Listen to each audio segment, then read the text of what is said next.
Hello everybody, and welcome to the final event of Tunings of the World. What a journey we've had. We've navigated strikes, storms, I'm sure COVID, oh yeah, that was another thing.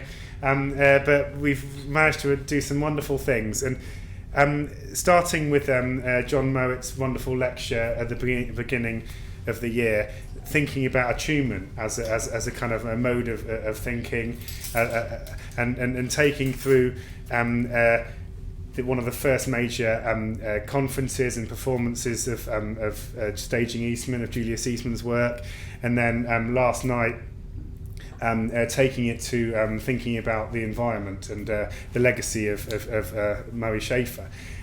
And apologies for those people who's tuned in last night. We had some technical issues, but rest assured we are editing together the video, and that will be going up online very soon along with this performance. So Scott McLaughlin is very much a partner in crime in the development of this Sadler Seminar Series, and we thought it was very important to bring it back to kind of materiality and the objects that can really concern us as practitioners. So Scott's going to do a small introduction, but I just wanted to say thank you to all those people who've stayed with us over the last few months, either online or in person, and I hope we can continue the conversations into next academic year, and as the Centre for Audiovisual Experimentation continues to develop. So thank you very much everybody for coming, online, in person, and can I please introduce my lovely friend and colleague Scott McLaughlin. Thank you. Thanks, Sam. So I'm going to talk for about 10 minutes or so. Partly I'm going to explain some of the background thinking to this, and I'm also going to talk you a little bit through what's going to be happening. We've got two different performances and a kind of open performance, which you lovely people will potentially take part in should you choose to.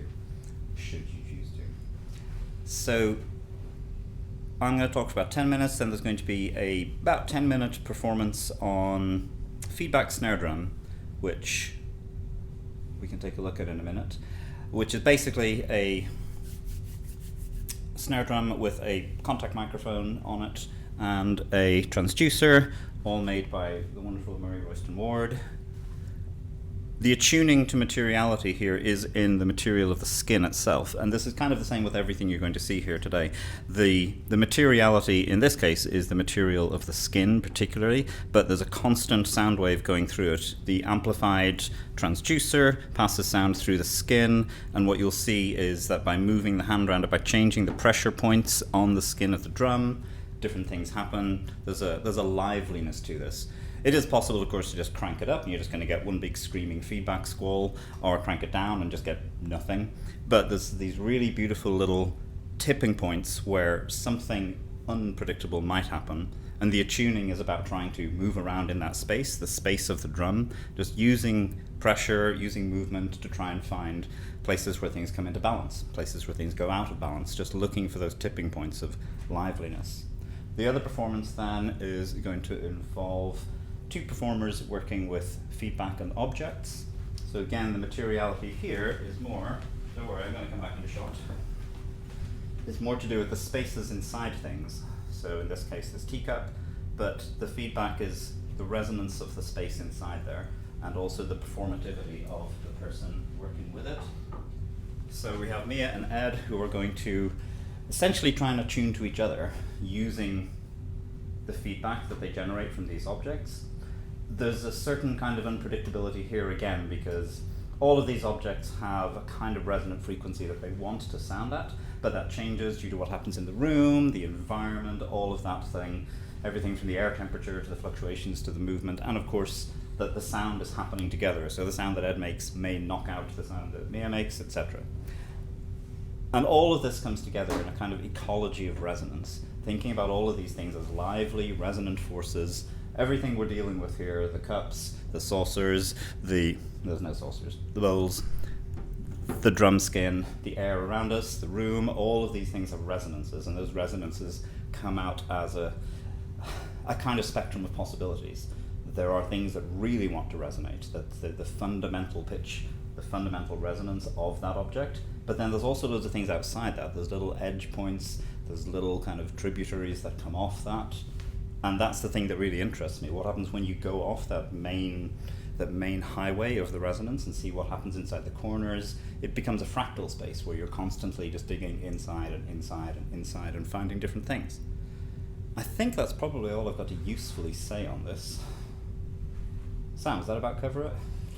Yep, and just a sense of durations of yeah. So I'm going to play the snare for about 10 minutes probably, and then there'll be about 10-15 minutes of me and Ed playing, and then I'm going to open it up to the audience. If you want to come and mess with materials and microphones, you can do that.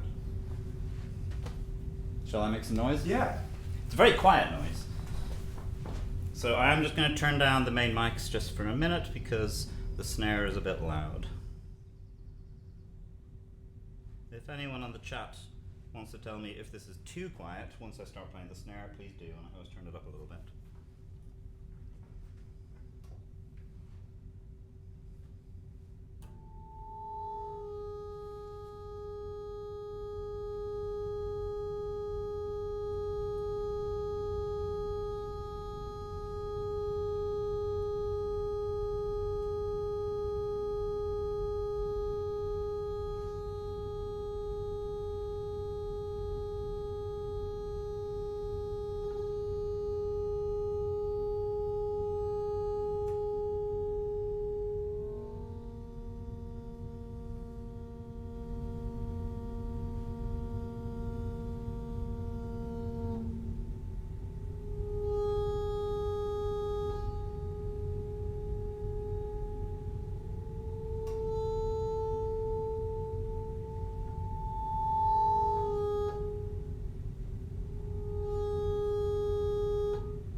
pressure than it looks. I think one thing worth just saying with that is there's a process of hysteresis that goes on, or hysteresis, depending on how you want to pronounce it. But so many of the sounds in there are things that you can't just make happen. You only find that sound by the journey that it takes to get to it. They're history dependent.